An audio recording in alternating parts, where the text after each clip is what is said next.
আজ আমরা গিয়েছিলাম তুজাম্মেল ফুড কর্নারে, আর আমার সাথে ছিল আমার বন্ধু আর আমার চাচা। আর আজ আমরা ফুচকা খেতে গিয়েছিলাম। তুজাম্মেল ফুড কর্নারে যাওয়ার পরেই আমার চাচা আর আমার বন্ধু এই চেয়ারে বসে পড়লো, আর আমি চলে গেলাম তুজাম্মেল ভাইয়ের কাছে অর্ডার দেওয়ার জন্য। আর এই তুজাম্মেল ভাইয়ের কাছে যাওয়ার পরেই আমি বললাম, ভাইয়া ফুচকার কেমন দাম? আর তুজাম্মেল ভাইয়া আমাকে বলল 50 টাকায় মাত্র 8 পিস ফুচকা আমরা দিয়ে থাকি। তাই তুজাম্মেল ভাইয়াকে আমি বললাম আমাকে 100 টাকার ফুচকা দেবেন। আর এই দিকে তুজাম্মেল ভাইয়া আমাদের জন্য খাবার রেডি করতে শুরু করে দিল। আর এই তুজাম্মেল ভাইয়া আমাকে বলল আলু ভর্তায় কেমন ঝাল দেবো? আমি বললাম ভাইয়া হালকা ঝাল দেন, আমরা বেশি ঝাল খাই না।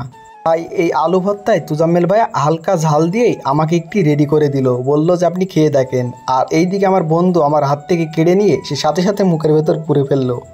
আর আমার বন্ধু বলছে ভাইয়া খুব ভালো লাগছে। আর এইদিকে কিন্তু ভাইয়া আমাদের জন্য ফুচকা রেডি করে ফেলছে। আর ভাইয়া ফুচকার উপরে ডিম ছিটিয়ে দিল, তারপরে শসা কাটা ছিটিয়ে দিল। আর এই তুজাম্মেল ফুড কর্নারের লোকেশন হচ্ছে কাথলি মোড়ে। আর এই তুজাম্মেল ফুড কর্নারের ডেকোরেশনটা কিন্তু দেখতে আমাদের কাছে দারুণ লাগছিল। আর ভেতরে এসেই আমার বন্ধু আর আমার চাচা চেয়ারে বসে পড়লো। আর এখানে কিন্তু লেখা আছে নো স্মোকিং, এখানে কিন্তু ধূমপান করা নিষেধ। আর এখানে আইসক্রিম ছিল, আরসি ছিল, সব রকম জিনিসই এখানে পাওয়া যায়। আর এখানে কিন্তু ছবি তোলার জন্য সুন্দর একটি গ্লাস লাগানো আছে। আর এখানে কিন্তু ছবি তুলতে আমার অনেক ভালো লাগলো।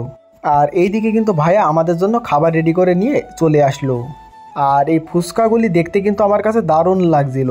আর এইদিকে কিন্তু আমার চাচা আর আমার বন্ধু খাওয়া শুরু করে দিয়েছে। আর আমার বন্ধু বলছে এই খাবারের যে টেস্ট, এতদিন কেন আমাকে এখানে নিয়ে আসিসনি? তারপরেই আমি খাওয়া শুরু করে দিলাম। কিন্তু দুঃখের বিষয় হচ্ছে এই টক আমার কাছে খেতে ভালো লাগছিল না, কেমন যেন টাঙা টাঙা লাগছিল। আর এই টক আমি 2-1 বার নিয়েছিলাম, তারপরে আর আমার কাছে ভালো লাগছিল না, কেমন যেন টেঙা টেঙা লাগছিল। কিন্তু এই ফুচকা খালি খালি খেতে আমার কাছে দারুণ স্বাদ লাগছিল। আর এখানকার খাবারের মান কিন্তু অনেক ভালো। গাংনীতে কিন্তু আমি অনেক জায়গায় এই ফুচকা খেয়েছি, কিন্তু এখানকার মতন স্বাদ আমি কোথাও পাইনি। আর এই গাংনী বাজারের ভিতরে এই তুজাম্মেল ভাইয়ের ফুড কর্নারের ডেকোরেশনটা কিন্তু দারুণ লাগে। তাছাড়া আর অন্য কোথাও ফুচকার দোকানে এমন ডেকোরেশন নাই। আর এইদিকে দেখতে দেখতে কিন্তু আমাদের ফুচকা খাওয়া শেষ। তারপরে আমি এখানে পানি খেয়ে বাড়ির উদ্দেশ্যে রওনা দিলাম আমরা সবাই মিলে।